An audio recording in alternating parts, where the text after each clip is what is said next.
Okay, we're going to call the meeting to order. It is May 18th, 2023. Madam Clerk, pledge, please. Please stand for the pledge. I pledge allegiance to the flag of the United States of America and to the republic for which it stands, one nation, under God, indivisible, with liberty and justice for all. Roll call. Councilman Asbill. Present. Councilman Buddy. Present. Councilman Chatelain. Present. Councilman Johnston. Present. Councilman Ricks.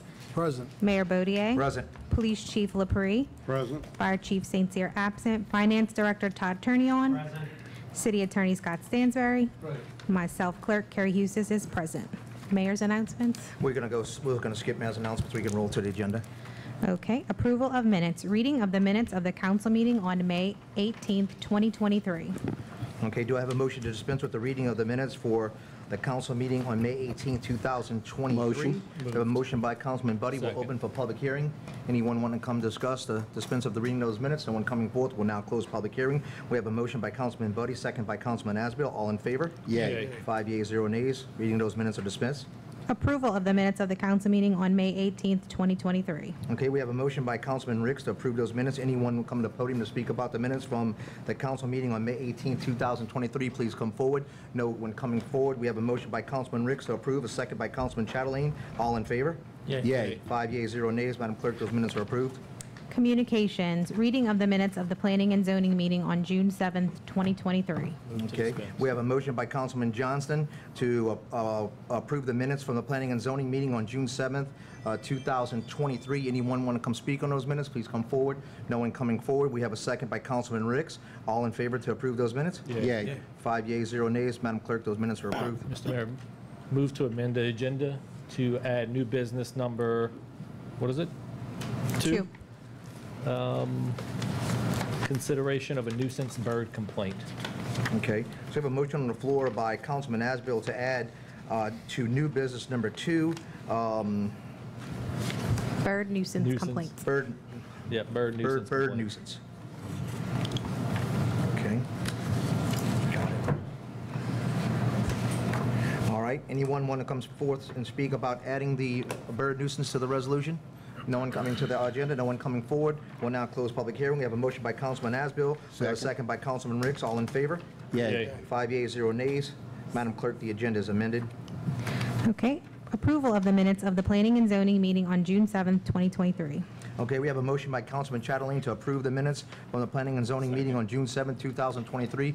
Anyone want to come speak about those minutes, please come to the podium. No one comes to the podium. We'll now close public discussion. We have a motion by Councilman Chatelain, second by Councilman Asbill. All in favor to approve those minutes? Yay. 5 yeas, 0 nays. Madam Clerk, those minutes are approved. Resolutions. No resolutions. Ordinances for approval. Proposed ordinance number 2023-9. The following ordinance was proposed by Councilman Asbill and seconded by Councilman Chatelain. An ordinance amending ordinance number 1955 to reduce the authorized amount from the ARPA fund for Lift Station 8 rehabilitation. Okay, we'll now open for public hearing. Anyone want to come speak on the proposed ordinance 2023-9? No one coming forward. We'll now close public hearing. Councilman Asbill, the floor is yours. So this is an ordinance we proposed about 6 months ago and withdrew it after some conversations with the auditors.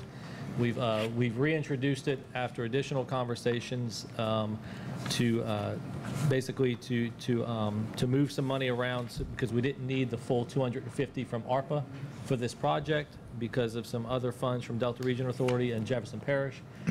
This project was completed yesterday, and so now the only thing we will need from, instead of $327,000 from ARPA, we will need $77,000 from ARPA. So I move to vote favorably. If there's no further discussion, move the vote. Okay, so we have a motion by Councilman Asbill to vote on proposed ordinance number 2023-9 to approve the $77,000 to finish off paying for Lift Station 8. We have a second by Councilman Ricks. All in favor? Yay. 5 yeas, 0 nays. And I'd like to take a point of personal privilege just to let everybody know that Lift Station 8 is our main lift station in the city. We got a lot of help from Councilman Dino Bonanno. He actually covered half the bill. The price tag on overhaul Lift Station 8 was $654,000. Delta Regional Authority came in and actually chipped in another $250,000 after a little bit finessing of a grant that they had, and they let us really work with that. And actually, we had the governor's appointee from Delta Regional Authority on site yesterday when we did do the ribbon cutting for the lift station. So it's, you know, it's people statewide are paying attention to what we're doing, and we're getting a lot of help because people are believing in us. We're doing the right thing, and we're doing it for the right reason. And that's really important for the citizens to know. It took a lot of work to get us there.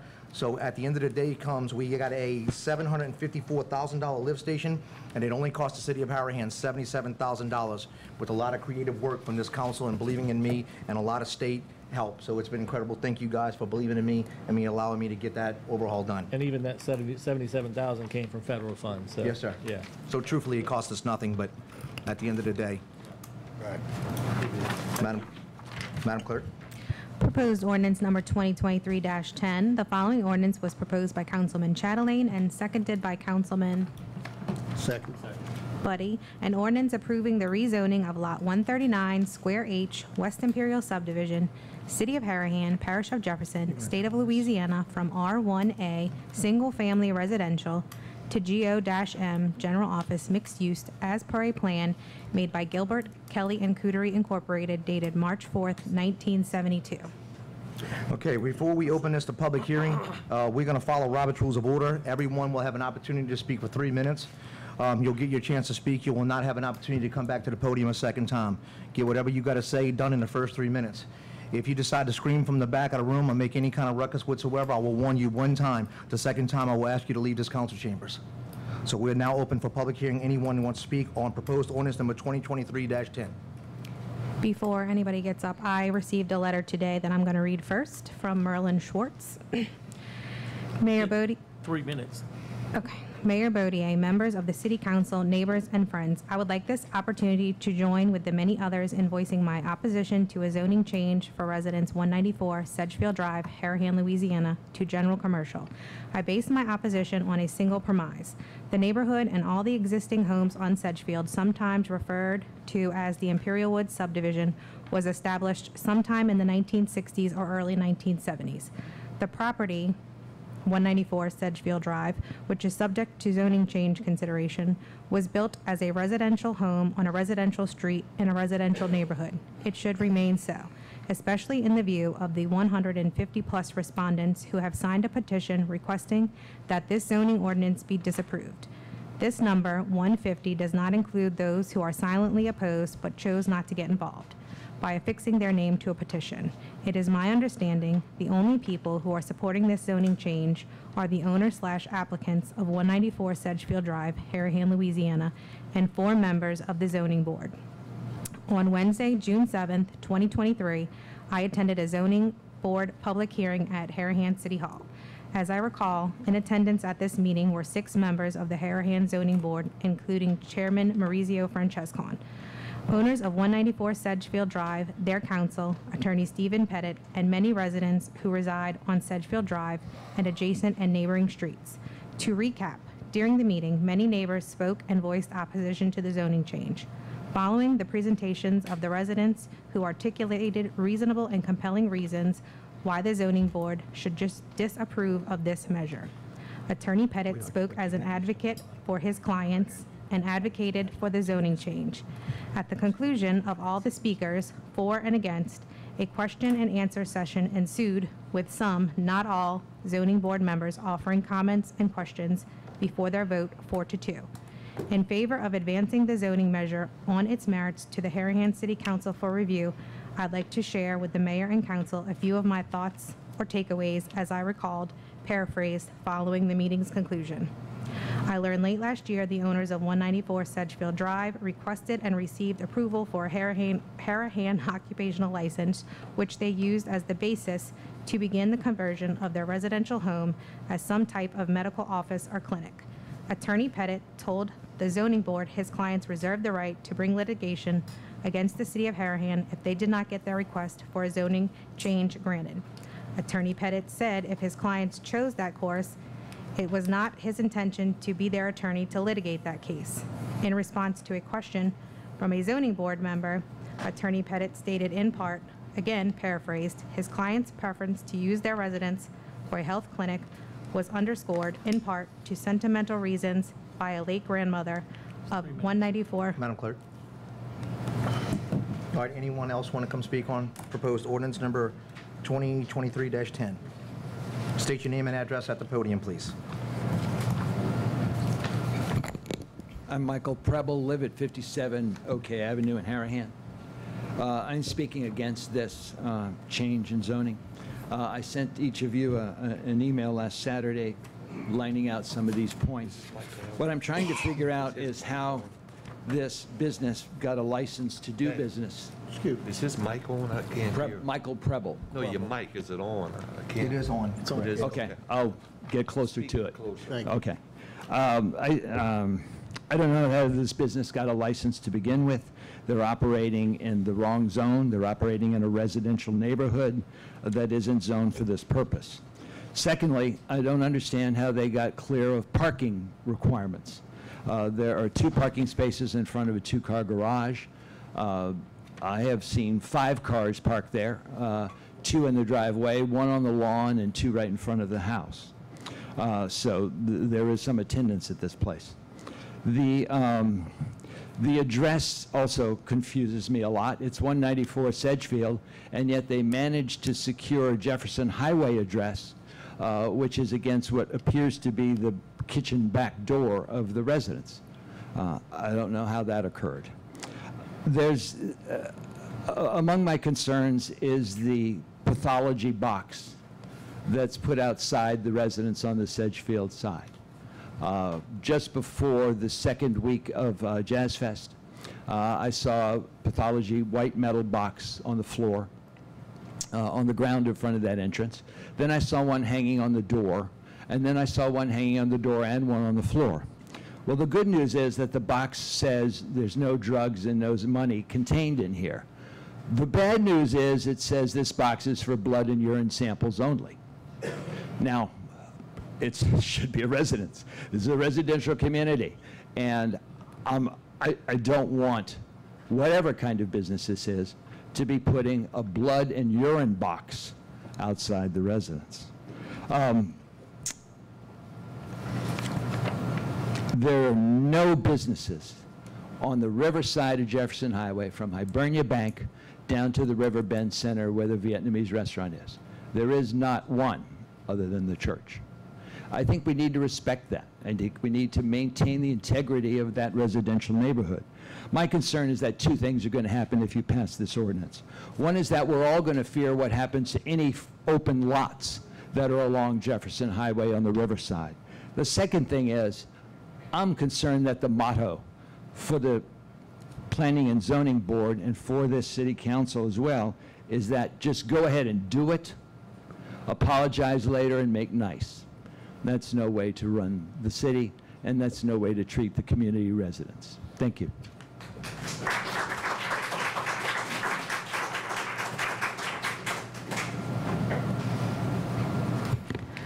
Darlene Schwartz, 133 Sedgefield Drive. I'd first like to use a few seconds to say thank you to each of the council members who took the time to talk to me, and of course also Mayor Baudier. I'm against the rezoning of 194 Sedgefield Drive at the corner of Jefferson Highway to a business. The property was built as a residential home, a residential house. The house and the surrounding area is not designed for a business with workers and patients to be coming and going. Our entire neighborhood is residential, and we want it to remain as such. The thought came to me that it is sad we have to give reasons and concerns as to why we want to keep our neighborhood what it always has been, not just houses, but our homes when we moved into Harahan. The reason for the rezone request is for money. So what's more important, us having our homes or for a family wanting money? To convert a residential house on a residential street in a residential neighborhood is not right. There are locations in Harahan that are already zoned for business purposes, which is where this facility should be. Someone at the zoning meeting last Wednesday said that Hickory has both businesses and residential. Good grief, to compare Sedgefield and the Imperial Woods subdivision with Hickory is unreal. There were other comments made, including that the people applying for the rezone want to be good neighbors. It may have been in their better interest to let the neighbors know what they were planning to do beforehand, not after the fact, and maybe this wouldn't be so adversarial. But toward the end of the meeting last Wednesday, the statement of wanting to be good neighbors changed. If their request is not approved, the house would be rented to include either Section 8 housing or a halfway house. Those were the attorney words, not mine. Is that what the meaning of a good neighbor is? Some of my reasons and concerns include how many patients and workers will be coming and going during the day and night. What will the hours of operation be? Is there proper disposal of all medical supplies used? Is there going to be a sign put up advertising that it's a medical type facility? In today's world, a house unoccupied with drugs and syringes is a nice target for undesirable behavior. What happens when the business grows to more than can be handled? Who will be in charge of enforcing compliance with anything that might be approved? It seems like the compliance issue has already been questioned. There are already traffic issues on Sedgefield, and a business at this location will complicate this. I called an insurance company, asked if a residential house in a residential neighborhood is rezoned to a business, would that increase insurance rates? When asked what kind of business, I responded, a medical clinic of some sort. The answer was probably so. There are more concerns. I hope I've made some valid points. I'm for business in Harahan, but in the proper location. I know that they've already been That's 3 operating, okay. Yeah, Two wrongs don't make a right. Thank you. Thank you for your time.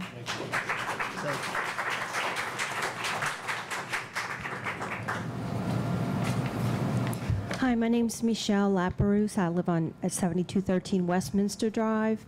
I am opposed to the rezoning of the property. It's a house on Sedgefield. A house on Sedgefield, not a business on Jefferson Highway, and I think it should stay a house. Want to make money? I have rental property in Harahan, very easy to rent at top dollar. I don't want, I look at pictures of Veterans Boulevard years ago. It looks much like Jefferson Highway does now. And if you look at veterans nowadays, it's hideous. I would not want to live down the street from Veterans Highway. And the transformation is insidious. It's one place at a time. So I think that before it gets out of hand and we become another Veterans Highway, we should keep this the bedroom community that it is. I've lived here over 25 years, and that's one of the main attractions. Thank you. Thank you.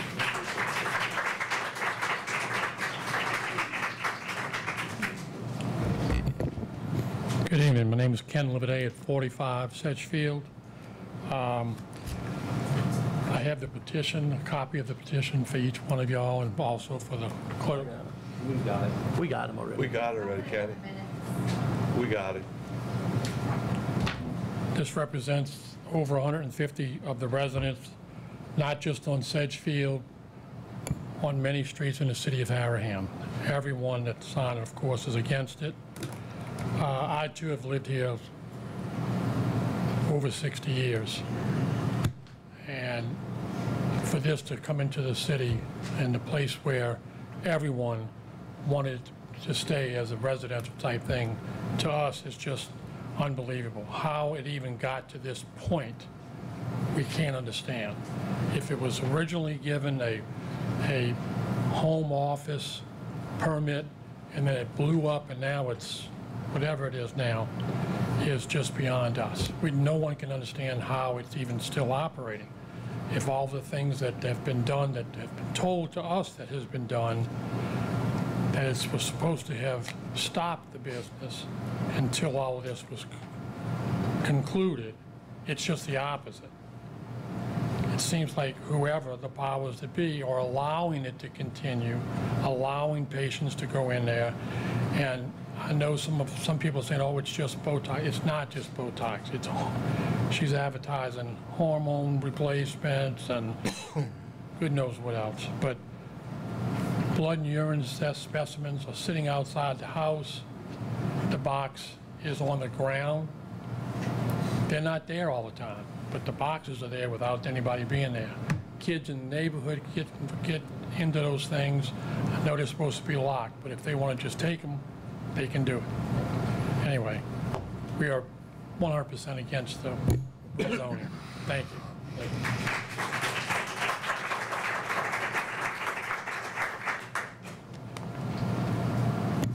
Rhonda Bagby. 53 years ago, my parents had their house built on Sedgefield. They were the second house on Sedgefield. 175 was the first, which was occupied by the Ramirez's and their children. What's the address? 175. That was the first house. And then my parents had their house built. It's always been residential. What I can tell you is in the past, when Ms. Galpin was still alive, normally on a Sunday, they would have their family going over there in these big trucks. You could not even see to get onto Jefferson Highway. You had to hold your breath. I had made numerous calls to the police station. Only once did they move their vehicles. It has always been residential. They want to keep it residential. If she wants it in a residential area, let her take it to River Ridge, where her father lives, and have it there.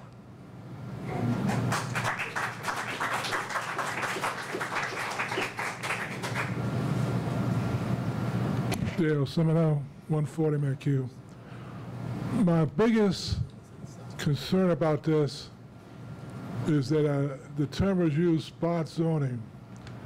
This would set a precedent on that side of the highway, the south side of the highway, the river side of the highway. As was mentioned before, the river side of the highway is all residential.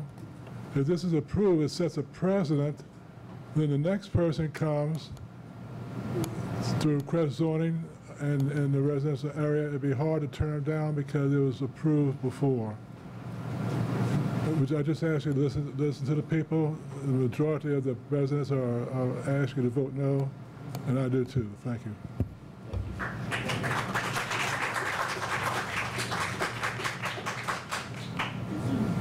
Good afternoon.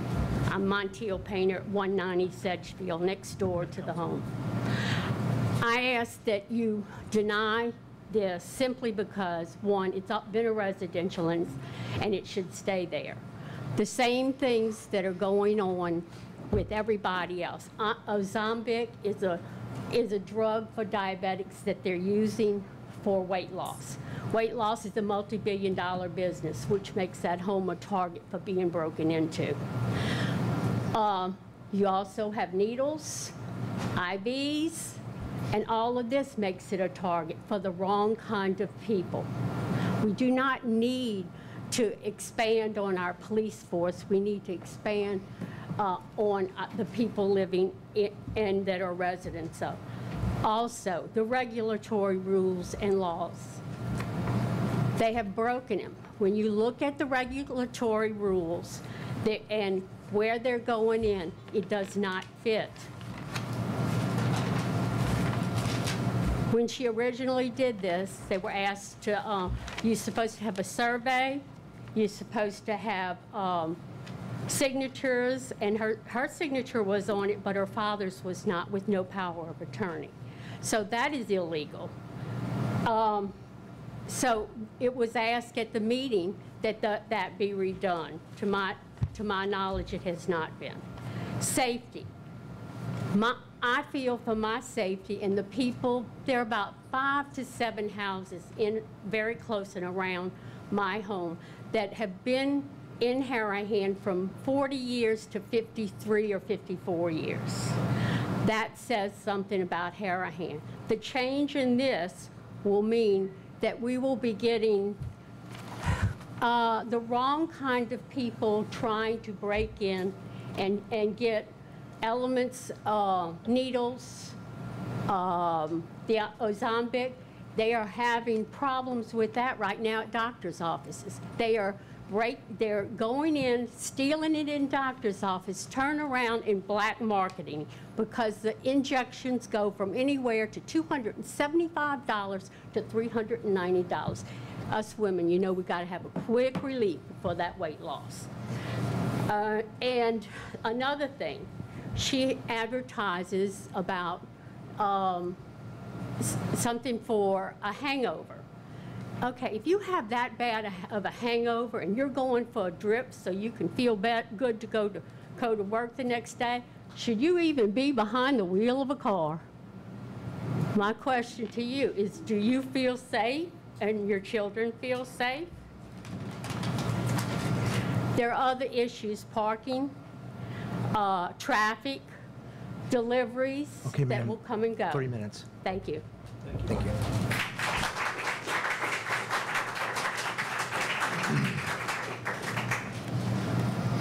Okay, if there's no one else, we'll now close address to council. All right, Councilman Chatelain, you have the floor. No comment. Are we gonna move to the, are we gonna, do we have a motion to move to defer? Or y'all gonna? I think Mike can make a motion to defer. So, I think, so the property owner's attorney could not be here tonight. He is out of town. And I think myself and a couple other council members lack some information that we would like to have before we decide on this.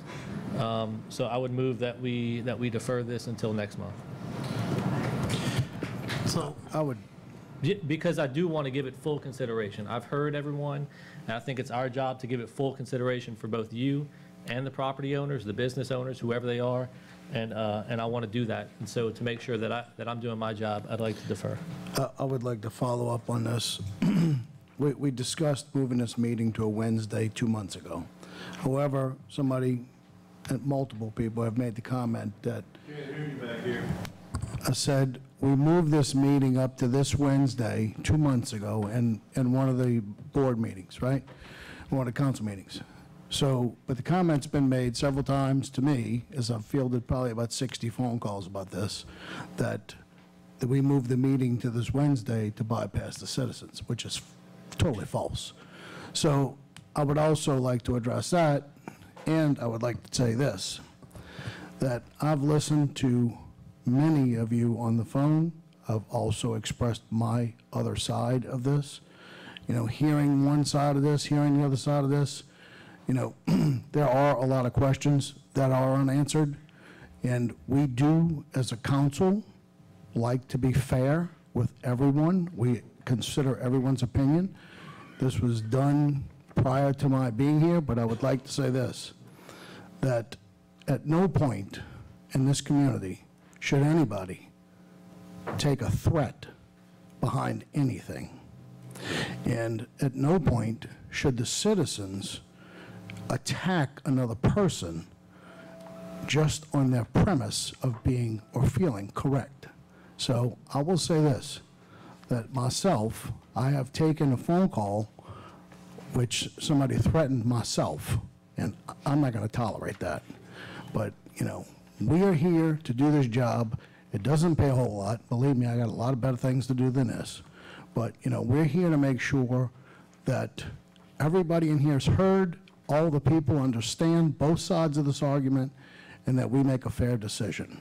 So, with that being said, I would just like to say, you know, I hope that everybody maintains themselves through this whole process. But it is a process.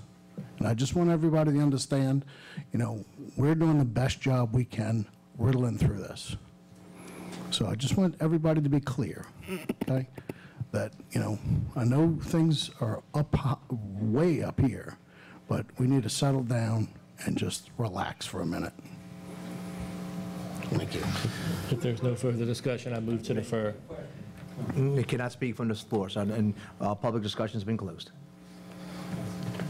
You want to say? Hey, well, you can.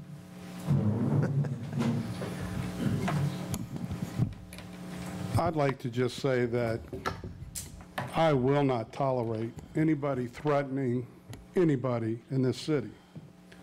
If somebody makes a threat to anybody, I will prosecute you. I will have you arrested. There's a process that's going on here, whether you're for or against, but I will not tolerate anybody threatening a citizen, a council person, or anybody that's involved in this process. We've already been called out to that house twice since the zoning meeting, and I'm not going to tolerate people making threats and doing their feelings. Okay, there's a process here, whether you're for or against, but I'm here to make sure nobody threatens anybody or causes any bodily harm or any damage to anybody's property. Thank you. Thank you, Chief. Thank you, Chief. All right, so we have a motion by Councilman Asbill, second by Councilman Chatelain to defer Wait, defer to when? till next council meeting. I'm not going to be in town at the next council meeting, so if we defer it, I'd like to defer it till the August meeting. Okay, move to defer till the August meeting. I don't know, do we know the date on the August meeting? The regular meeting of August. Is there a time limit when you defer something? I believe it's only 60 Do you days. have It'll be so the many days 17th. you have to bring it back? I mean, it won't. The August meeting is... 17th? The 17th, August 17th, third Just- Thursday so- of August. so there's a concern that there's a time limit on deferral. I would defer it until the July meeting, and Ms. Buddy will defer it again in July to the August meeting. You'll have my personal guarantee on that. Need a second? I'll accept. Will we be able to do a reading of any changes at that meeting? You okay with that, Ms. Buddy, as long as we publish those to you beforehand? If there are changes, I don't know if there are going to be changes, but if there are changes, okay. Okay, so we have a motion by Councilman Asbill to defer. We have a second by Councilman Chatelain. All in favor? Yay. 5 yeas, 0 nays. Ordinance is deferred. Madam Clerk, Thank you. proposed ordinance number 2023-11. Proposed ordinance number 2023-11. The following ordinance was proposed by Councilman Johnston and seconded by Councilman Chatelain. An ordinance amending the Harahan Code of Ordinances, Appendix A, zoning section 18, exceptions and modifications relative to the height and placement of fences. Okay, anyone want to come speak on proposed ordinance number 2023-11? Public discussion is now open. No one coming forth. Public discussion is now closed. Councilman Johnson, the floor is yours. We just, what we're doing is, with the new regulations they have over the years since Hurricane Katrina, FEMA has come in and said that we have to raise houses higher now because of the flood elevation of homes. When you build new homes, you got to go up a little higher with the homes. And we did it in Jefferson Parish when I was on Jefferson Parish Council. We used to have 7-foot fences, was the highest fence you could build. Now they went to 8-foot fences because when you build a house up a little higher, your windows over the height of the fence. So we're allowing the fence to go another foot up so your fence can cover your window where people can't see over your fence. So that's the purpose of this. We just following what we did in Jefferson Parish about 5 years ago. So that's all it is, just raising the fence another foot so people can kind of have a little privacy in their house because of the FEMA rules that you got to raise your foundation up a little higher when you build your new homes. That's all it is. Any other council discussion? All in favor? Yay. 5 yeas, 0 nays. Madam Clerk, ordinance passes. Proposed ordinance number 2023-12. The following ordinance was proposed by Councilman Asbill and seconded by Councilman I'll second it. Buddy. An ordinance amending the Harahan Code of Ordinances, Appendix A, zoning section 3, definitions, and section 11, C-1, neighborhood commercial district, in order to define boarding kennels and add them as a permitted use with criteria. Okay, we'll now open for public discussion. Proposed ordinance number 2023-12. Anyone like to come discuss? No one coming to the podium. We'll now close public hearing. Councilman Asbill, the floor is yours. Council members, this is an ordinance to add a use to C1 properties to allow basically dog boarding, animal boarding, small animal boarding in C1 areas. It's not currently allowed. There's a big demand for this, and we actually have a facility that is going to be moving to Harahan really soon, and we'd like to accommodate them. The premise of it is that all operations should take place within a structure. A structure includes a fence. Any kind of dog run that's outside, any kind of dog run that abuts residential will have to be 10 feet away from that residential property line. There's operating hours to be outside. They're restricted from, I think it's 8 p.m. to 6 a.m. They can't run dogs outside. All the dogs have to be inside by 8 p.m. And then there's other regulations in there as well. I do have one amendment. I do have one amendment because it says 8 p.m. to 6 a.m. on section 22, subsection E. It should say 8 p.m. to 6 a.m., not p.m. So I move to amend it to read 6 a.m. Okay, so we have a motion on the floor to amend proposed ordinance number 2023-12 by Councilman Asbill from 8 p.m. to 6 a.m. to 8 a.m. to 8 a.m. to 6 p.m.? 8 p.m. to 6 a.m. 8 p.m. to 6 Yeah. a.m. Open it up to public hearing. Okay, we'll open for public hearing. Anyone want to discuss the amendment on proposed ordinance number 2023? Come to the podium. No one coming forth. We'll now close public hearing. Wait. Second. Oh, that's all right. Go ahead. Well, when you open it for council discussion. You ready? Ready to go. Just question. Yes, sir. We have a kennel basically over Abity boards dogs over there, and they have out use over there too. And we have a noise ordinance from 7 a.m. till 10 during the week and 11 on weekends. You're putting it, what is it, 6 a.m.? You're allowing dogs to go outside at 6 a.m. in the morning? Yeah, so this wouldn't override the noise ordinance, just this says that they can't bring dogs outside from 8 p.m. to 6 a.m. Yeah, but if they bring them out at 6 a.m. and dogs start barking in the backyard, Well, then and people live behind it, Well, then the noise that's- ordinance is still enforceable. So we got that problem now at Abity. I They're all know, complaining. I know that. I'm happy And to that's change why- it to whatever. That's why I brought it up. Yeah, look, I'm happy to change it to whatever time you want to change it to. So if you want to No, put I'm it, just saying, why don't we just make it at 7 a.m., follow the noise ordinance, that's all I'm I think you need to saying. go 8 or 9, 8 or 9 Well, a.m. so Well, here's the- 7 a.m. follows the noise ordinance, that's all I'm saying. Yeah.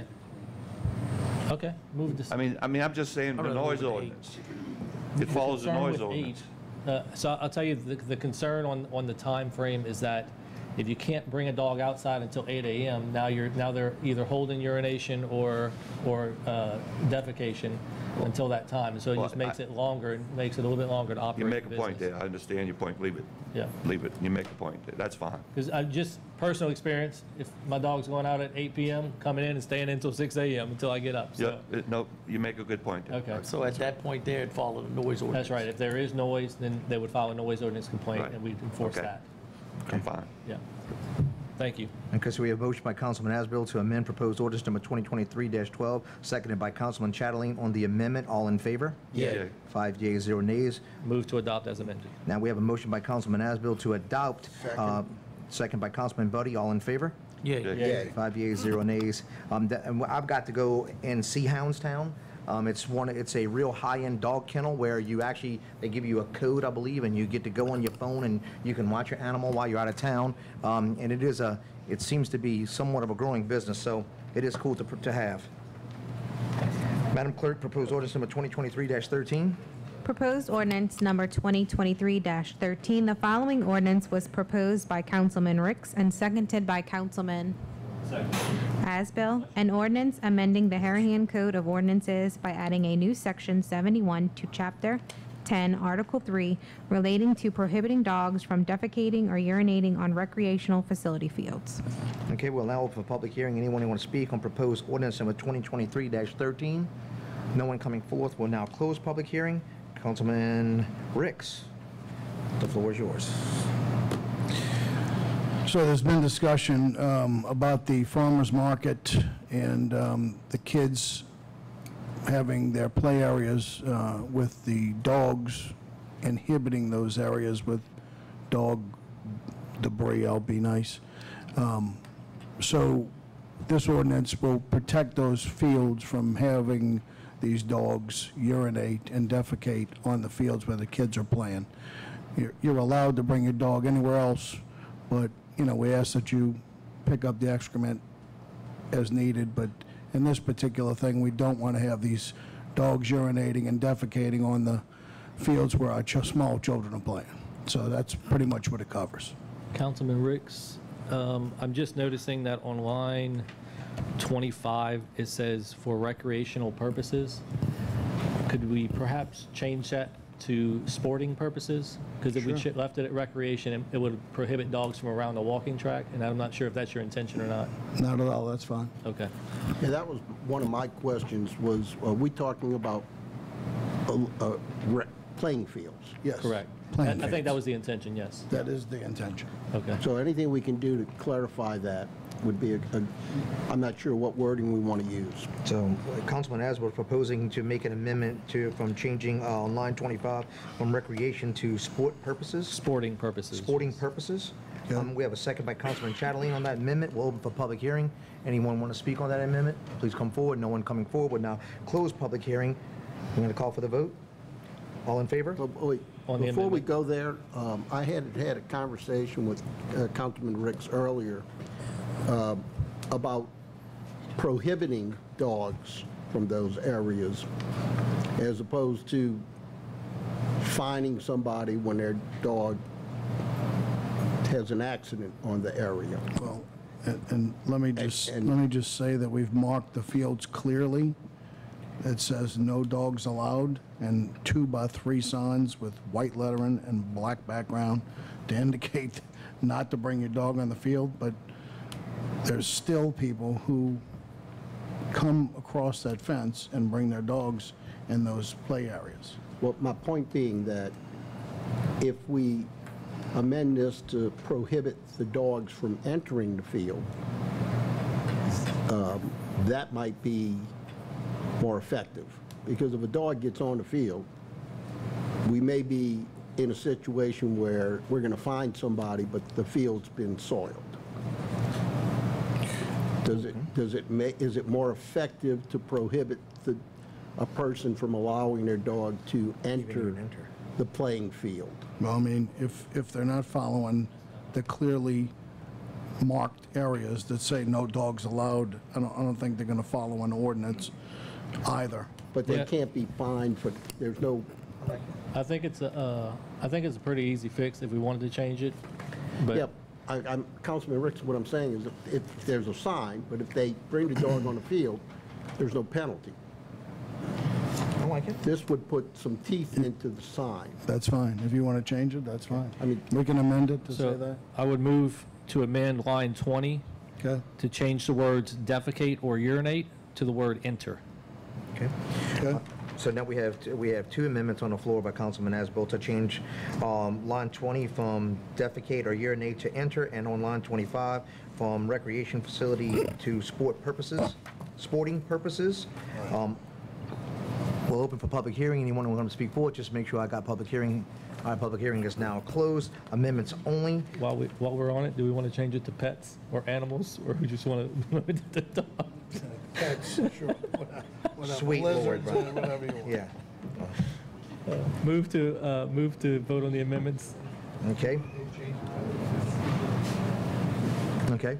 So we have a motion to vote on the amendments. All in favor? Change the title too. Yay. Yay. Yay. Mr. Paul?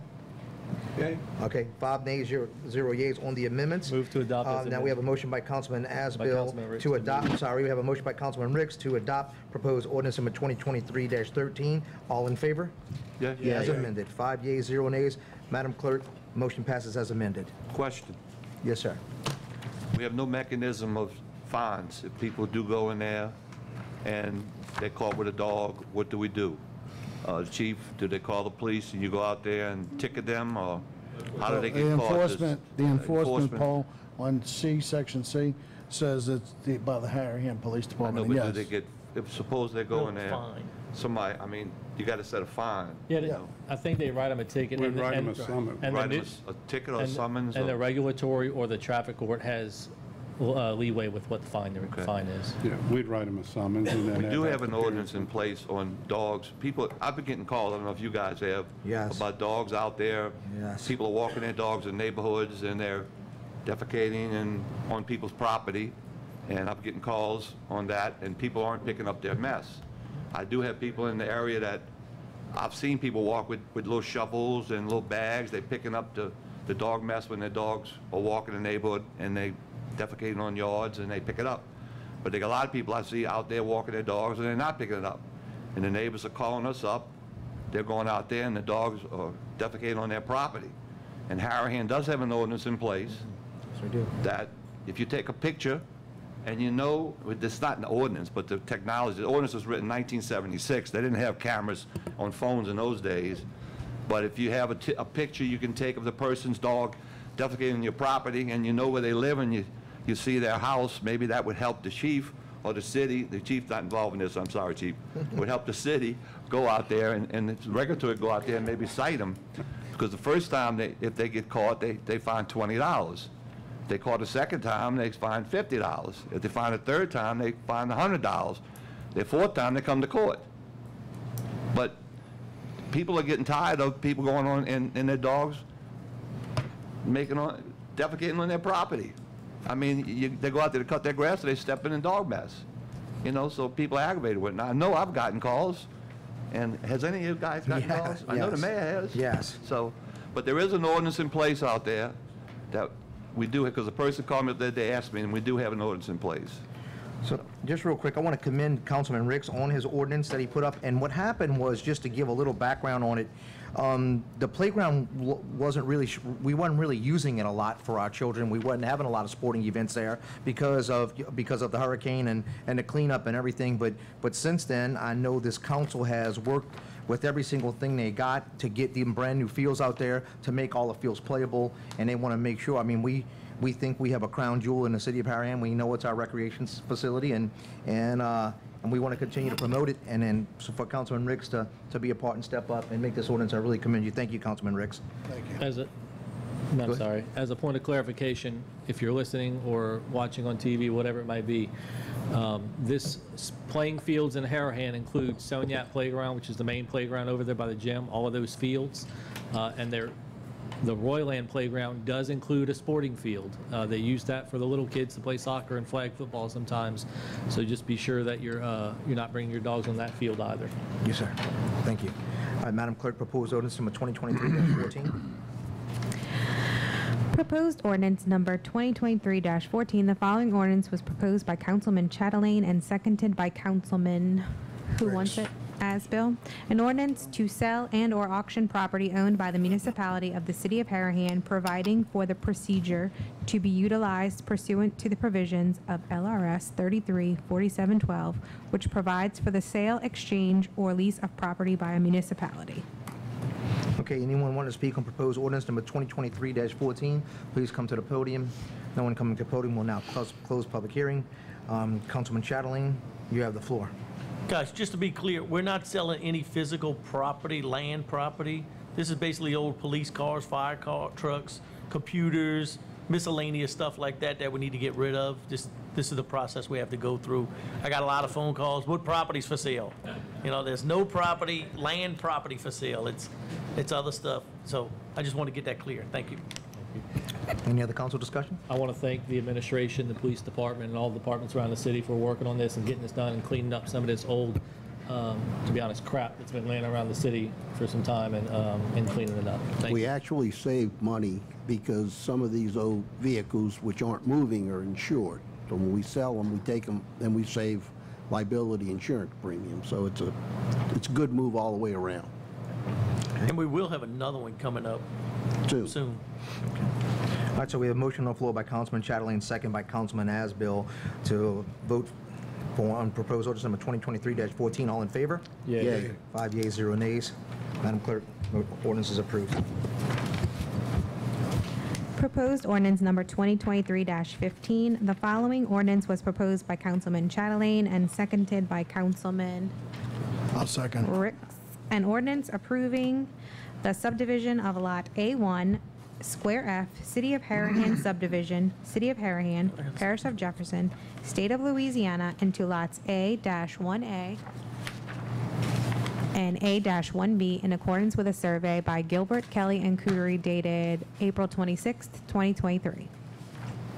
Okay, so we now open the floor Mayor. for, We have Steve Elavasso to address this ordinance. you want to open for public hearing? Steve, do you want Steve addressed, or you want the public? Well, let's first? open for public hearing, and then we'll bring. All right, so we have proposed ordinance number 2023-15 will now open for public hearing. No one coming forth will now close public hearing. And now we'll have council and city planner discussion. You up?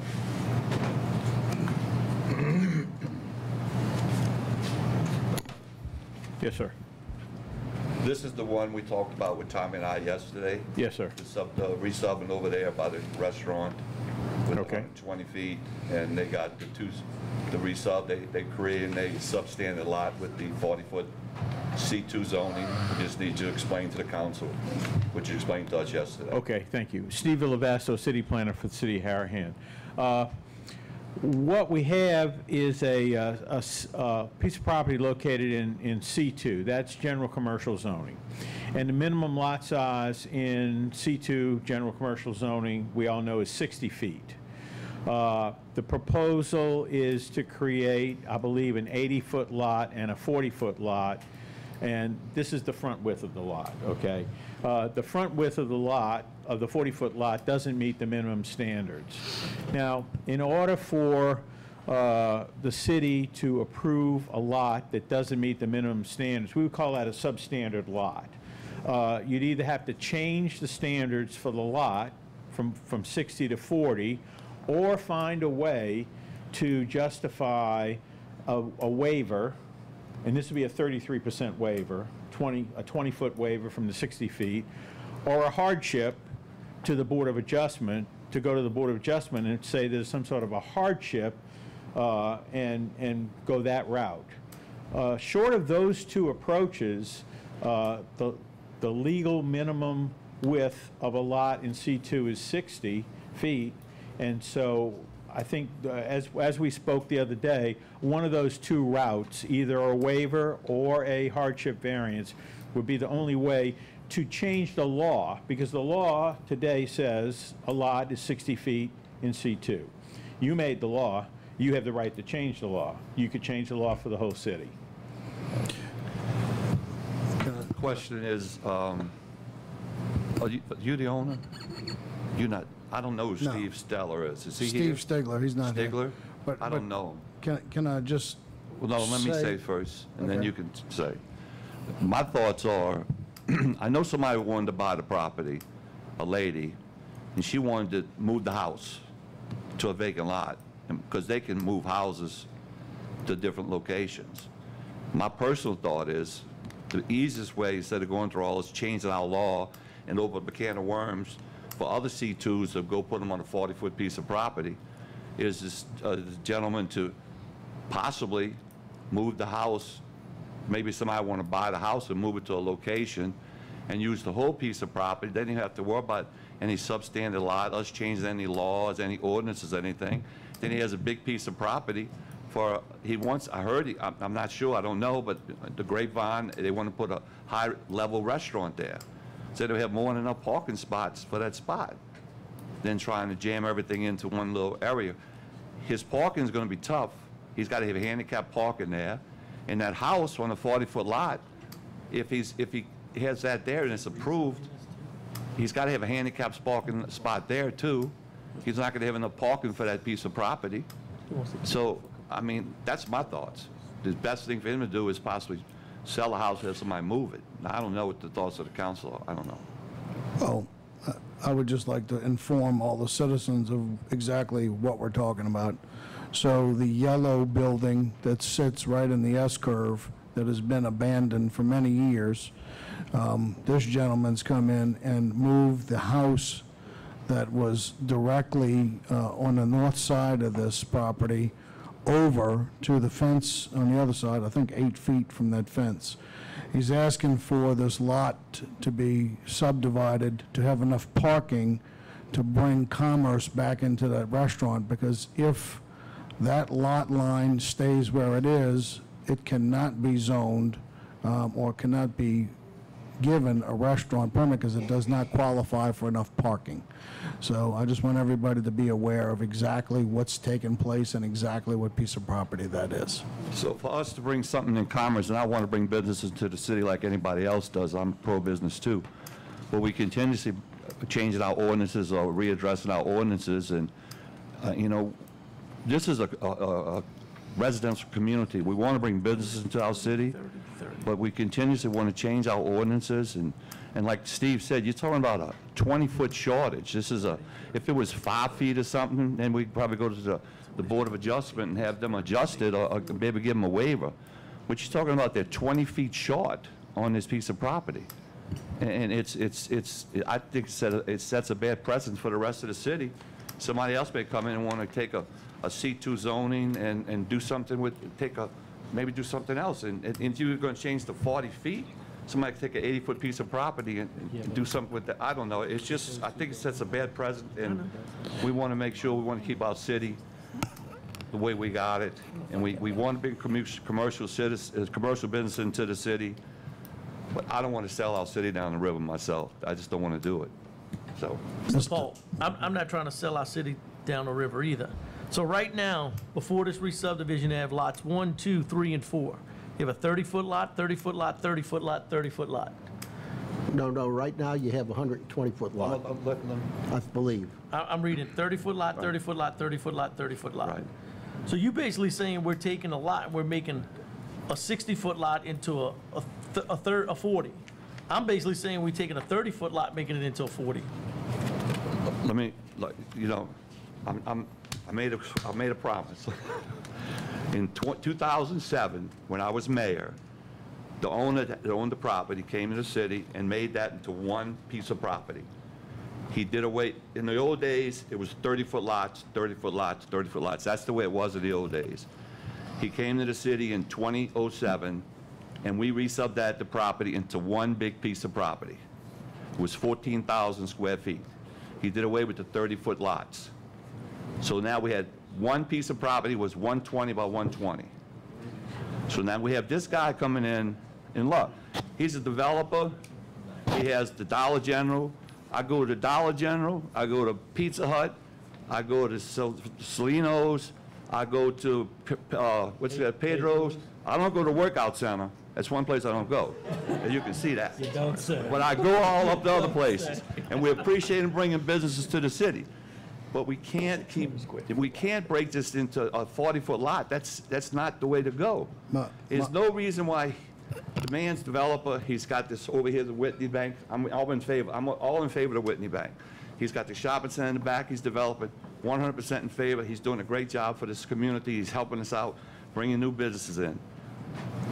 Well, there's no reason why he can't take that house and move it, and then he has no problem. We can just leave it as is, and he'll have more than enough parking for that spot. More than enough parking. If I can just put in a little bit of my concerns here.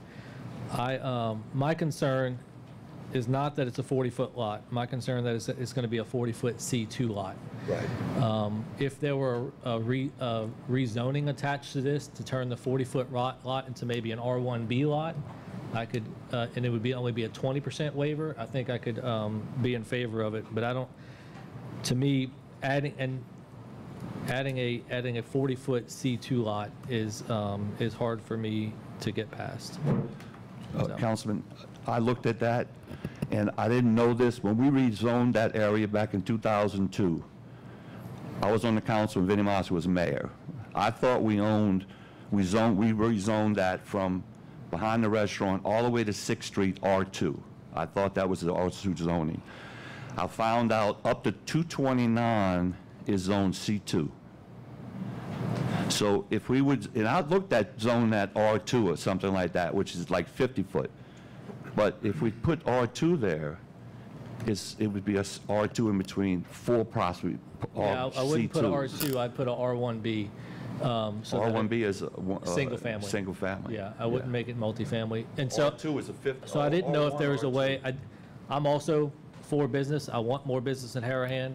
It helps us out as citizens to have some business in Harahan because it keeps our property taxes lower because there's more sales taxes coming in and things like that. So I don't know if there's a way to ask Mr. Stigler if he would consider a rezone in conjunction with this or what. I mean, I don't want to hold them up, but also I don't want this to fail and him have to wait too long to retry this process. So, Councilman Chatelain, is it possible we could defer this? That's what I'm fine with a deferral. We could defer it, maybe discuss it with the owner. I have one question in lieu of your comments. So if this was a 30-foot lot originally, was this originally residential at 30 feet? This was zoned that way probably 75 years ago. It was Well, done in the old days. I understand that, but in 2007, it changed. So It this was is not C2. 70 years ago. It was C2. Okay, so it was C2, Right. 30-foot allowable It was, because it in was the old days. 2007. Well, I get it, but I'm just asking the question, Right. because if it was 30 foot in 2007, or, I mean, it's not 70 years ago. So, you know, in 2023, I mean, we have an opportunity to allow a business, and I do understand about the substandard commercial, but if he wants to move the residential, but, you know, that building has been an eyesore for many years. And I'm all in favor of Yeah. turn, just to. But I don't think, Excellent. let me just state this, that I believe, in looking at that residence, I think he would be in favor of probably doing residential there, because I know for a fact, passing by, that he's taken the money, moved the house already, and I believe started the process of hooking utilities to that house. I'm not positive, Yeah, but it looks to be as he's completing that process. So I really just want to say that I don't think moving that house for him is a viable option. So the other option is, I mean, he can leave it there as one piece of property and run a business out of there and a business out of the restaurant, correct? As long as he has parking. Correct. Yeah, he's not. And sharing parking, that's don't know a if he can do potential that. viable option, I don't know. We'd have to, let's, I don't know if he can do it. I have to get with him on that. That's something I don't know. Steve, is, Mr. Villavasso, Villavasso, is Can you that, address the council on it? Is that a viable option? And not do the, I wish he wouldn't have moved the house myself. no, but it's What too late. what I was thinking to myself when I heard Councilman Johnson say that is, you know, we're talking about a substandard lot. You know, another word for a substandard lot is an illegal lot, because you're violating the law of the city of Harahan. I just got to say that. But a parking waiver is a lot easier in the world to justify and to technically solve than the type of waivers or variances we're talking about today. So if we got to that, I mean, it's engineering. Is it a one-space waiver? Is it a two-space? Those are the kind of things that the Planning Commission and the Board of Adjustment have the tools to deal with, okay? And it doesn't involve you changing the laws of the city of Harahan. And can I just ask, I don't know if anybody knows, does anyone know why he wants to subdivide this lot? Well, he don't really know. I don't know if he knows our rules. I don't know if he knows that he's a 60-foot. I don't think he has a reason. I spoke to him yesterday. He don't really know the He rules. said if he just moved it over, he was Right. subdividing it just because to move the lot lines. He said he has no intentions on selling it right now or anything. So, He just figured two pieces of property is better than one. I guess in light of that, then what Mr. Villavasso's saying is perfect, right? The parking waiver? To utilize the That secondary would be parking? when he would submit for a business license and a permit to reopen the restaurant. Is Mr. Again, Stigler here? I don't know that we not here. know he needs a parking waiver. He might not. We haven't even done the Because math he yet. he hasn't applied for a That's true. business that's going to We be. don't know the square footage of the restaurant. We don't That's- know the Yeah, entrance. in fairness to Mr. Stigler, before we discuss too many options, I'd like to Right. discuss them with him and see Right. if any of those work for him. If they don't work for him, then we'll come back for a vote. I just wanted to be clear. But- I'm but going to make a motion to defer. First, Well, second. before we do that, I'd like to make a comment. And sorry. no, everybody's had comments, but besides the fact that Mr. Villavasso has pointed out that the 40-foot commercial is very problematic, because the only way to do it legally is for us to change our ordinances, saying that you can do 40-foot commercial lots throughout Harahan. That creates a certain amount of heartburn for me. But I don't know how you could, in this particular instance, on a 40-foot lot, configured with this frontage, put parking there. And you'd almost be saying, okay, I'm gonna waive parking. On that 40-foot frontage, He has 5 somewhere, parking I'm about to spots. say he had 4 or 5 parking spots on the You front. might Can't do get, it. no, you might get 4, because you gotta have a handicap spot. If You it might stays get C2. 4, you might only get stays. 3. And depending on the business you put there with employees, 3 spots with a handicap, Let me just show you what, well, I saw You that. can't put 5. It's no way. I don't know if you saw that. Yeah, we did. Yeah, but that doesn't work with a handicap. I just wanted to make sure you saw it. Yep, That's I all. did, Mike, and it doesn't work with a handicap. That doesn't have a handicap Correct. spot drawn in it. That's correct. So depending on the business, I'm not sure that you could actually have a commercial establishment with that square footage ever work. You're almost saying now you got to apply for a variance. Is there any parking restrictions on an R1 resident? Like how many parking spots? Yes. Two, correct? So, yeah.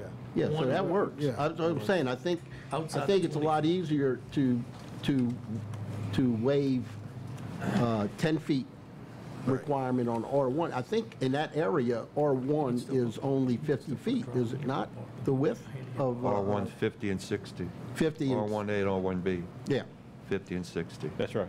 So anyway, my only comment was that I don't think you could meet parking requirements there if it were ever 40-foot commercial. Thank you. Right.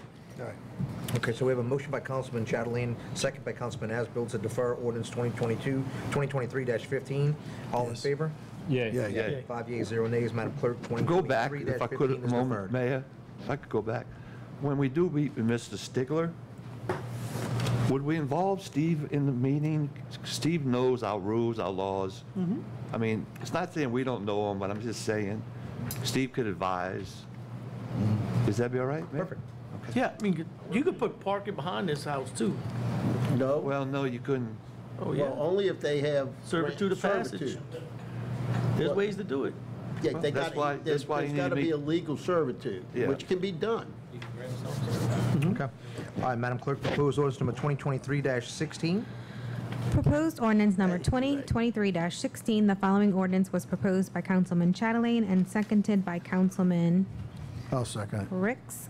An ordinance approving the re-subdivision of lots 23, 24, 25-A, 27-A, 29, 30, 31, and 32, Square A, Harahan City Subdivision, City of Harahan, Parish of Jefferson, State of Louisiana, into lots 23-A, 27-B, and 31-A, in accordance with a survey by Gilbert, Kelly, and Cootery dated May 1st, 2023.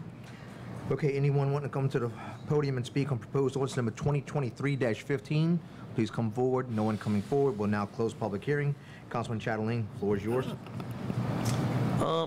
I think this is a positive thing. I mean, they have someone going into the bank building itself.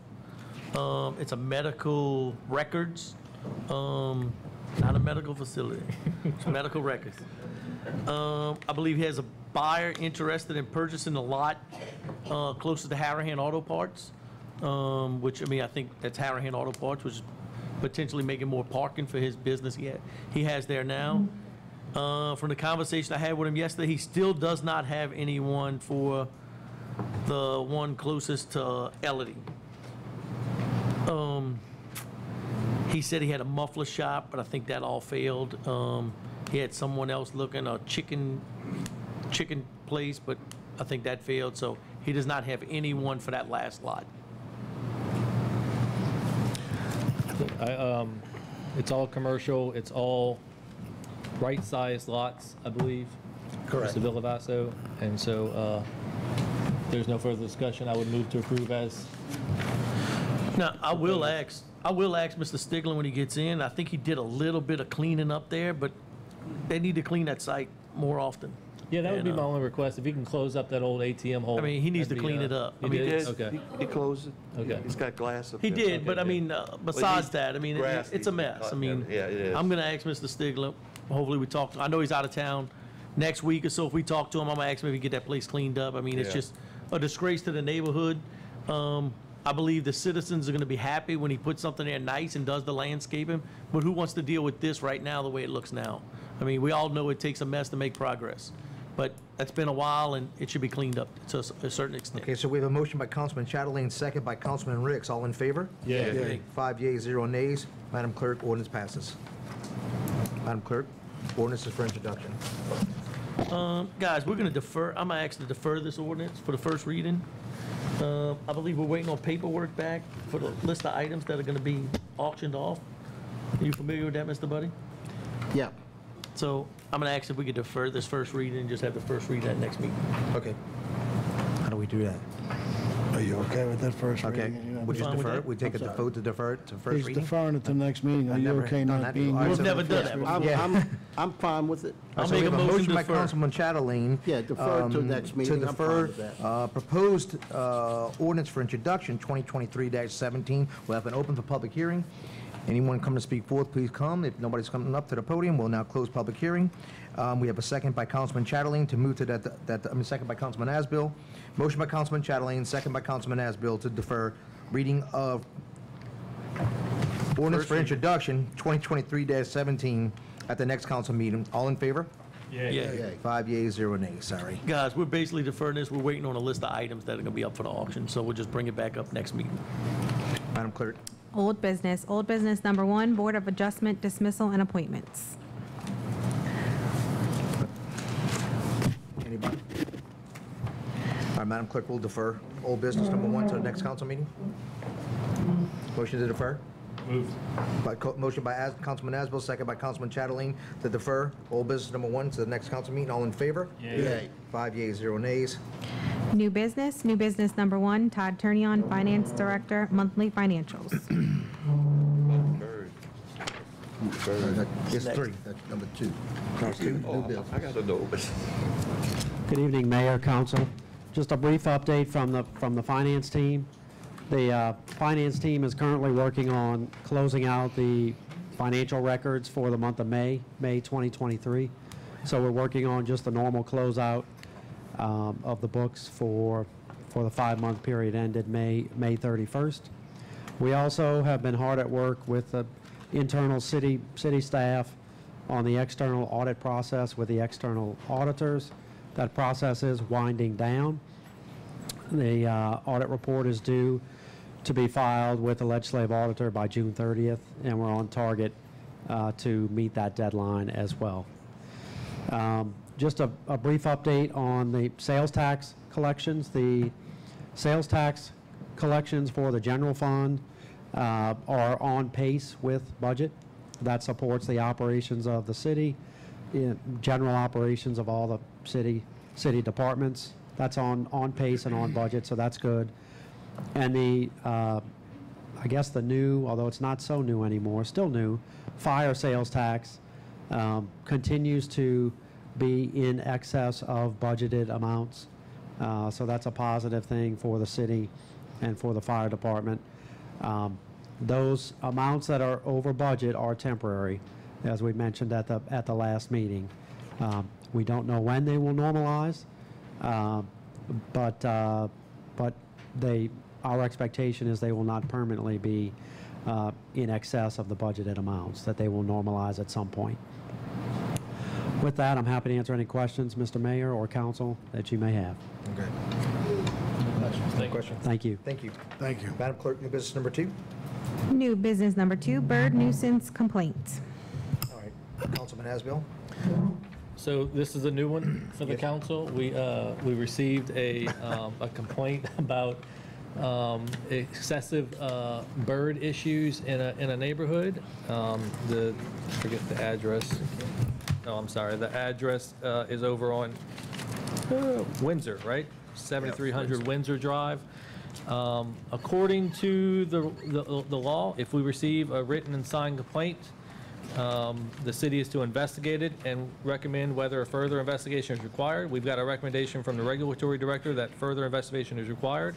If we receive that recommendation from the regulatory director, we are to schedule it for further investigation and a hearing. So I would propose that this council have the city schedule a hearing for this at the next regulatory court, not tomorrow. So the July regulatory hearing, and issue notice as necessary to bring these people to the regulatory court and further investigate and see if there's any fines or anything that needs to be corrected.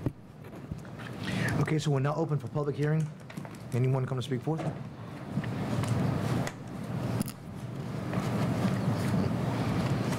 Good evening. My name is Stephen Perrin. I'm a resident of 7301 Windsor, across the street from 7300. The issue before you right now is quite simply the neighbor has a significant number of bird nesting structures he's put up to attract purple martins, fantastic migratory species that uses the flyway of the Mississippi River for habitat, but unfortunately he's got about 60 structures, about 120 nesting pairs, and then they each give birth to between 3 and 8 fledglings. So if you do the math, at any point in time, we've got a significant number of birds overhead. The neighbors adjacent to me and myself experience significant bird excrement, cars, vehicles, patio furniture, barbecue pits, shrimp bowl kits, you name it. It's not something that's sanitary. It's not something that's healthy. Don't want kids playing in it, and don't want to experience that or have to repair our property. My understanding is that there has been an investigation submitted to you and that you are going to take a look at it.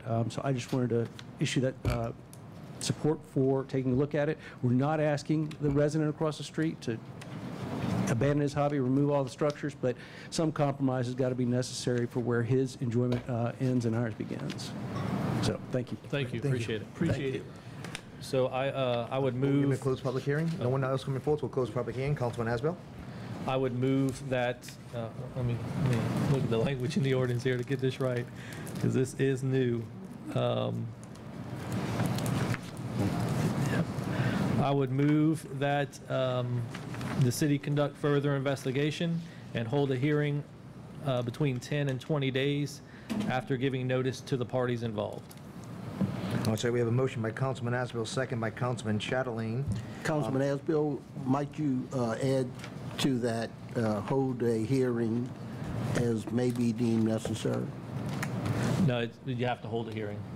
As according to the ordinance, you have to hold the hearing. Okay, I didn't see that in the wording here. Thank you. Yes, sir. All in favor? Yay. Yay. 5 yeas, 0 nays. Madam Clerk, please report to the Code Enforcement Director that we will set this meeting date. I'm just going to ask this question. Who does this investigation? Regulatory. Regulatory. The city. Regulatory. The ordinance says the city, yeah. I mean, do we hire an outsider? I mean, we I'm may asking the have to question. hire like an I'm serious. I mean, I've never ABRS. had this before. Yeah, well, I would talk we to might Molly. have to, because it is, I've seen it, and there is a lot of It's a lot. birdhouses up there. I've never seen nothing like it. I remember when they used to feed the little Quaker birds that used to come by the bank right there, and them, the green bread, but I've never seen nothing like this. Sorry. And basically, a lot of people have purple martin trap, you know, but they have one thing. I mean, this is a lot. So, Yeah. understand. All right, Madam Clerk? Address the council. Okay. If anybody would like to come up and address the council, please state your name and podium, your name and your address at the podium. You have 3 minutes. Matthew Plunkett, 134 Sedgefield Drive. I know we were talking about the house at 194 Sedgefield Drive. You said you're going to go next month or maybe the next month before you make a ruling on it. Is there any way that y'all can stop her from working until this ruling is adopted? Can y'all stop this? Well, it's addressed to council, so it's not a question and answer. It's just, you can call back and talk to your councilman or the administration, and just state your question. Well, the question is, can y'all stop her from working until y'all vote on it? Okay, That's we'll my give it the question. proper authorities, and we'll have someone get back with you. Okay, thank you. You got it.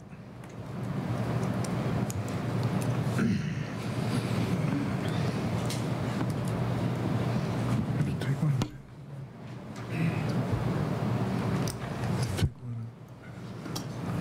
Dale Semino, 140 McHugh. The St. Rita Knights of Columbus and the Arsenal Blood Bank will be hosting a blood drive on Sunday, June the 25th, from 8 a.m. to 1 p.m. at St. Rita Church. The Arsenal Bloodmobile will be parked on Privilege Drive on the side of the gym and the side of the church. There's a critical blood shortage. All types of blood is needed. And in the past, they gave a T-shirt for giving blood. I mean, the man's right. You need a picture ID. So we ask that anybody's available to give blood to please do so to help this supply, this critical blood shortage. Thank you very much. Thank you, Mr. Dale. Guys, I've been to this blood drive. It's not a lot of people. I mean, you're normally in and out pretty quick. So if you got a few extra minutes and you could help out, we'd appreciate it. Make there be a line. Go make there be a line, please. Appreciate it. Good afternoon, Clayton Cangelosi. You guys, I'm back again to hold another extraordinary event for the city of Harahan that we've done in the past. We've put this together a little bit quicker this year. Usually it's held during July 20th, but I'm returning back to school, so I got to do it. I'm going back to get a degree, so I want to do it a little bit earlier this year.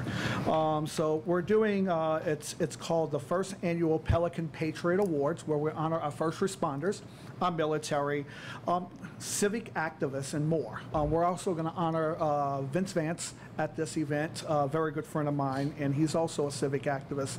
And so, you know, we're looking to get the support of the city, and it's going to be at the VFW. All the money's going to stay within the city of Harahan. All money is going to go to the VFW in Harahan. So we're going to give it to the VFW, the veterans there, to support our veterans and raise money. It's going to be a great event. Dinner, the tickets are $40 a person, $75 a couple, comes with dinner.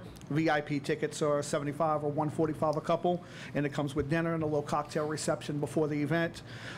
You know, you guys, you've been to them, Mayor. I think you guys been to them in the past, and you know, we're looking forward to grow this, and you know, I enjoy this as my second home, even though I live on the West Bank, but Harahan kind of holds a special place in my heart here, and I enjoy doing this every year. You know, COVID kind of knocked us out of the loop, and we want to continue doing this.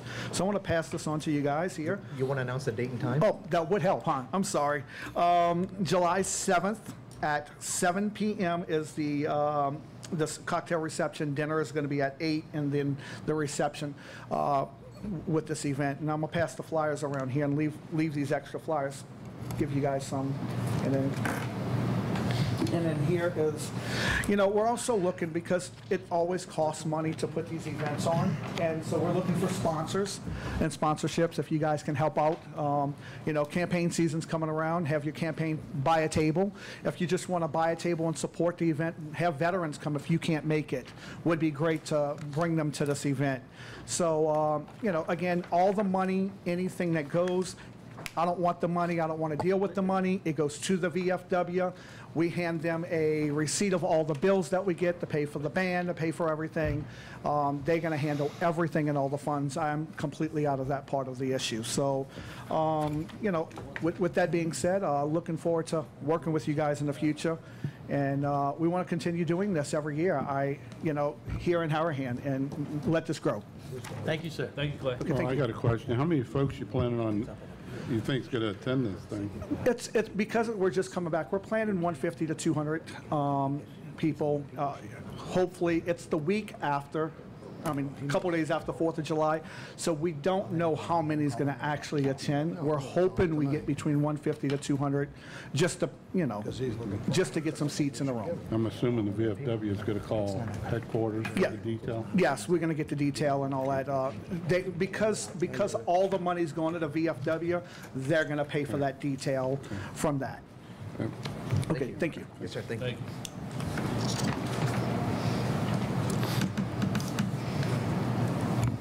Rhonda Bagby, as most of the council people and the mayor knows, I work the field in home health. Been in the projects, been in the east, the most roughest areas.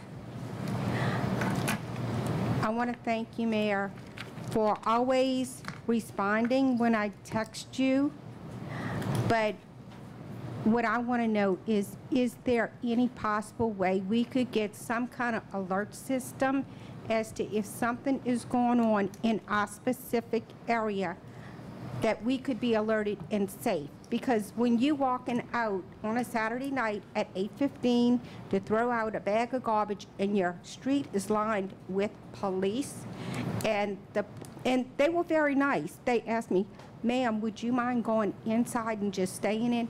That's a little scary.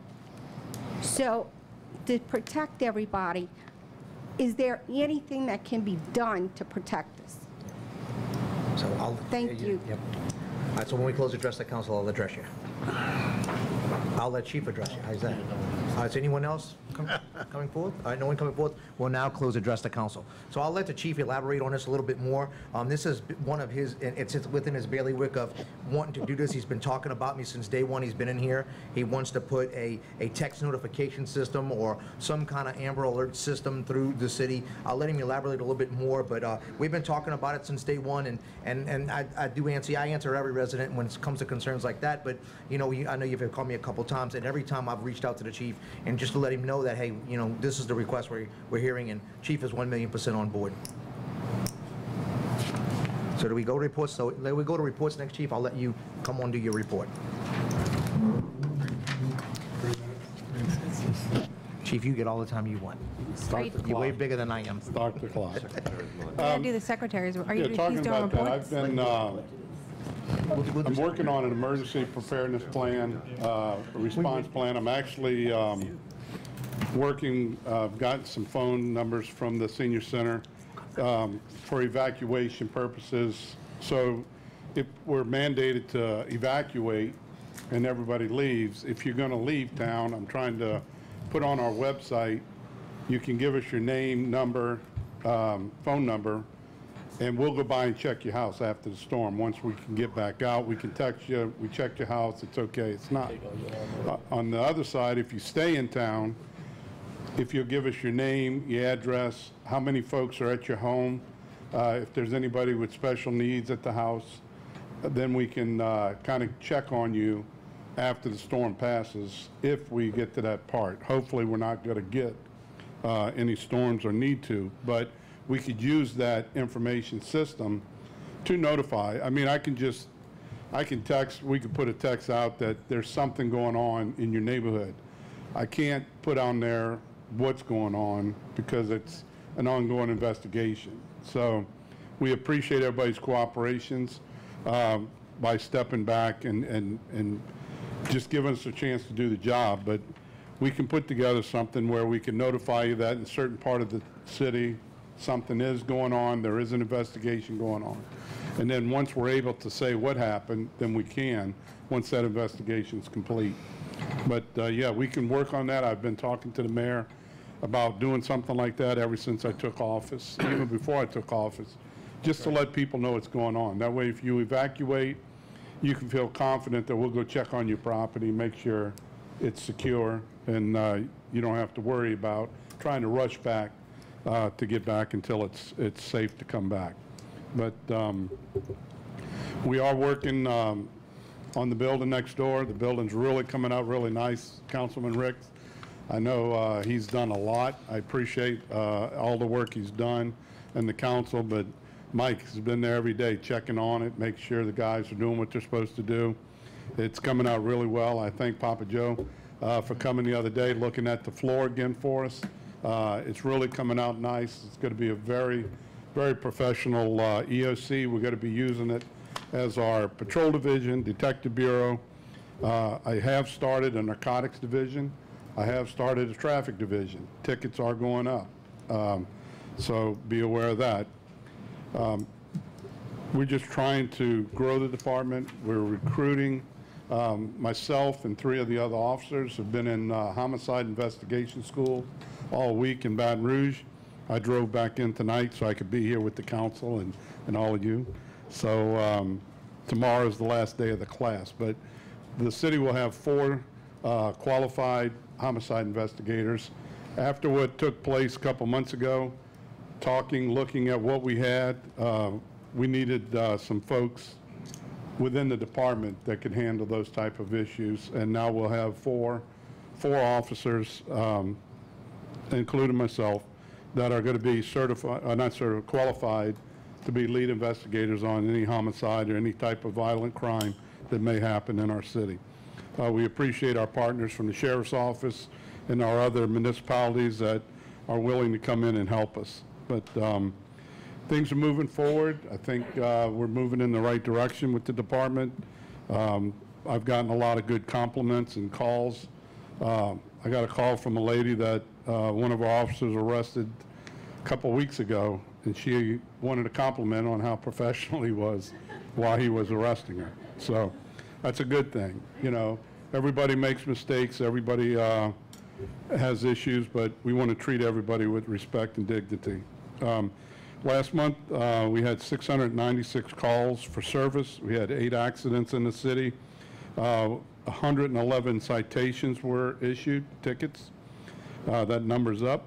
Patrol requests, we had 15. We had 61 municipal arrests, 129 municipal charges. Out of that, 13 were felonies, 46 misdemeanors. We had 2 DWIs.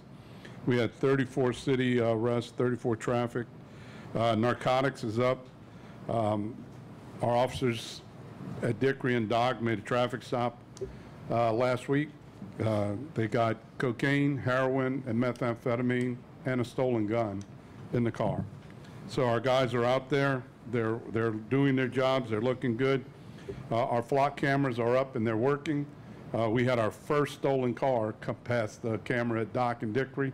When we got to the area, unfortunately, it was already gone out the area, but we know to look for that vehicle in our neighborhood now. 15 felony arrests, 6 misdemeanors, 12 city.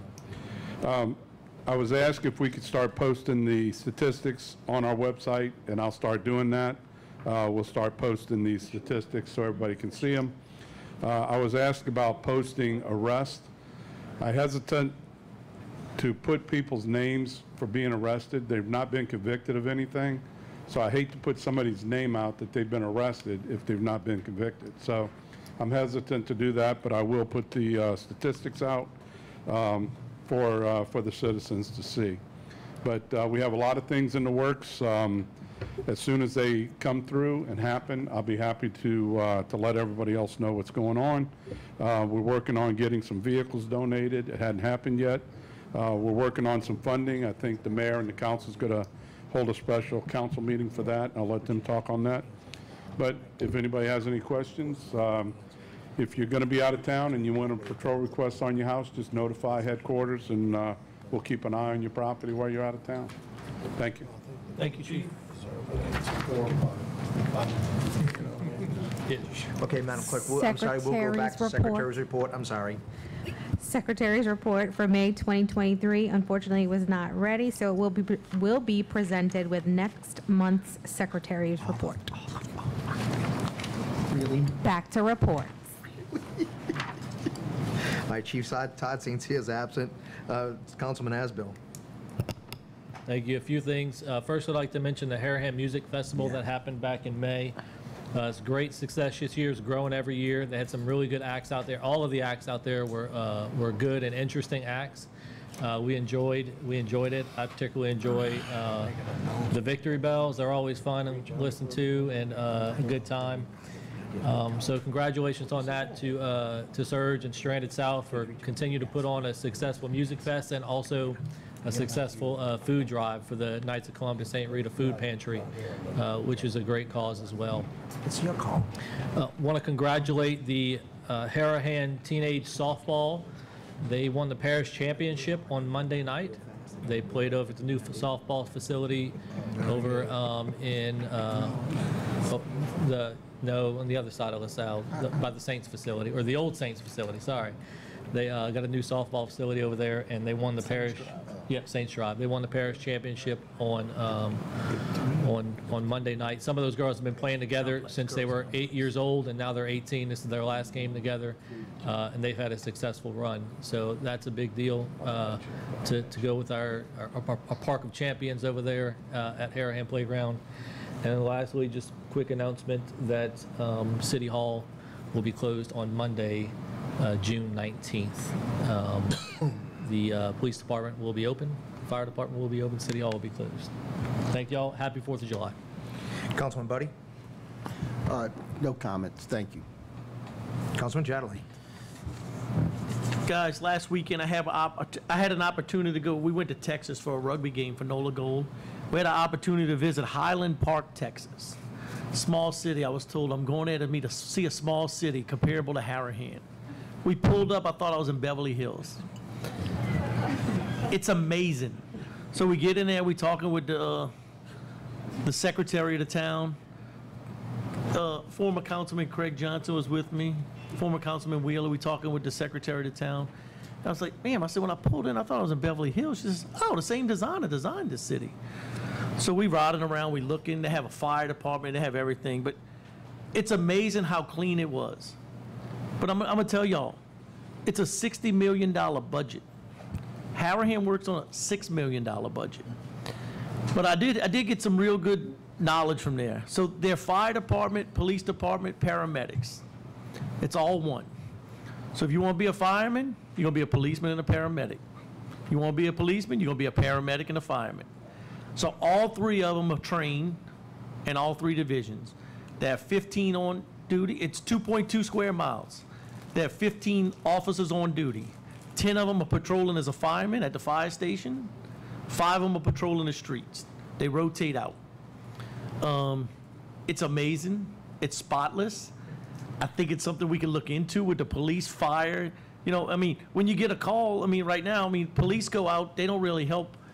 They'll assist but on a medical call, but if they're trained paramedics, I mean, it's a quicker response. It's just amazing on what they have. I mean, and I enjoy going to see different things like this. I mean, a lot of times when we go out of town, we go visit small town comparable to us. This was, I've never seen anything like this. Like I said, I was amazed. Brian Wallace set that trip up for us to go visit while we were up there, and I was very impressed. I'm glad he did it. We learned a lot. I'm glad everybody here was so civil tonight with what went on. I mean, I'm not gonna lie, I thought when we deferred this, I thought somebody would be upset, and I'm sure y'all are upset. We looking, but we want to make sure everything's done right. So I respect y'all. I appreciate y'all being as calm and cool as we were, and we look forward to getting this resolved one way or another. Thank y'all. Councilman Johnston? How many people live in that city? 9,000. 9,000? God, $60 million. it's a mirror city. Mirror City. Except Romo High Except School that budget. Romo High School has a bigger budget than Harahan. I know They that. have a $60 million budget. I know that. It was beautiful, guys. I'm telling you. I mean, I know that. Well, first, happy 4th of July to everybody. And Mayor, one property question. We Property deferred the House till August. Well, we deferred it till July. And then we're going to defer it Yes, to sir. August. We have the zoning issue coming up over there. Councilman Buddy's not going to be in July. Is there any way we could do the same thing with that, defer it to August until Councilman Buddy's back? Well, we can do it at the July meeting. We do it I'm July? not going to guarantee that. I need to talk to Mr. Stigler. I mean, he might pull it. I don't know. No, I that's mean, what, okay. I mean, I don't know. I mean, if he does it, I mean, I'm not going to guarantee I could. If you make a motion, though, I'll second it. Yeah. I mean, we're trying to work for, we're trying I'm to just work, trying to. we're just trying make to work sure- for a solution. I And want to if we make don't sure have one by everybody's next month- involved with the Yeah. vote. I don't want to have us, you know, it could be a 2-2 tie vote, it could be a 4-0 vote. I mean, I don't know, you know. We'll just work hard to find a solution, and if we can Okay. get there, we get there. If we don't, we'll move it to the next meeting. Okay. But you're right, we want to do it right. I Okay, agree. I just want to make sure everybody has a say in it. I don't want to have one guy left out. Absolutely. That's all. Absolutely. Okay, thank you. Thank you. All right, Councilman Ricks? Again, second what Eric said, I do appreciate everybody staying calm and cool through this whole process. There are some questions I know some of you have in regard to the continuance of that. If you meet with me privately after, I'll tell you all the things I can tell you, and be happy to. But thank you very much for coming. I appreciate everybody in here. Okay, just real quick, happy 4th of July to everybody. I met with, I've actually spoken with our State Representative John Ilg and our State Senator Kirk Talbot today. And I'm going to be reaching out, and we'll put a notice on the marker outside. They'd like to hold a special, we're going to call it a special meeting, town hall meeting, for anyone who wanted to have a good understanding of how this legislative session went down, if they had any questions about any bills on, how did it fare for Harahan, because we do have an incredible senator and an incredible state representative. And so we're going going to try to set a meeting up to where you can come in, you can ask them questions. It'll be 1 hour long, and it's just good. It's just good to understand the process. It took me quite some time to learn it. I'm getting better at it, and I'm getting better at helping the city of Harahan through the process. We've been fortunate, but as Councilman Chatelain says, I've become a true expert in robbing Peter to pay Paul to run this city. And just for instance, just the lift station that we did, Lift Station 8, I mean, $654,000. If we would have took that, that's a chunk of the city's budget if we would have had to bite that bullet. But now we've moved into Lift Station 9, which is $156,000. We have $3.5 million worth of overhaul in the sewer plant. Just that money alone almost eats up 1 year's of budget. We have to find other ways to get some funding in here. We have to start thinking about investing in ourselves and figuring out new, cool, creative ways to invest in our community. And I just wish everybody a happy 4th of July. You know when 9th Street's going to open? Actually, we poured concrete today on 9th. I think they'll drop the curbs in on Friday when they drop, so it may be open this weekend. It may be open early next week. I probably wouldn't be forward to looking at it being open to early next week, just so we can make sure we got everything. Street cure for a few days. Yeah, the street will have to cure for a few days because it was just poured today. Yeah. It is beautiful, y'all. I am super proud of that.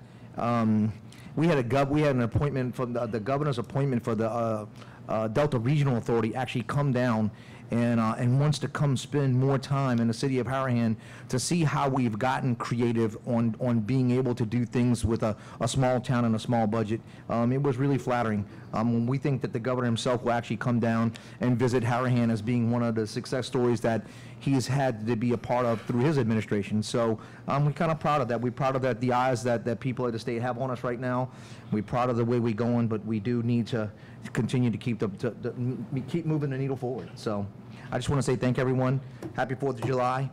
Good night. Motion to adjourn. No, pay bills. Pay bills. Bills paid in May 2023, total expenditures, $672,318.87. No executive session adjourned. So we have a motion to adjourn by Councilman Asbill, second by Councilman Ricks. All in favor? Yay.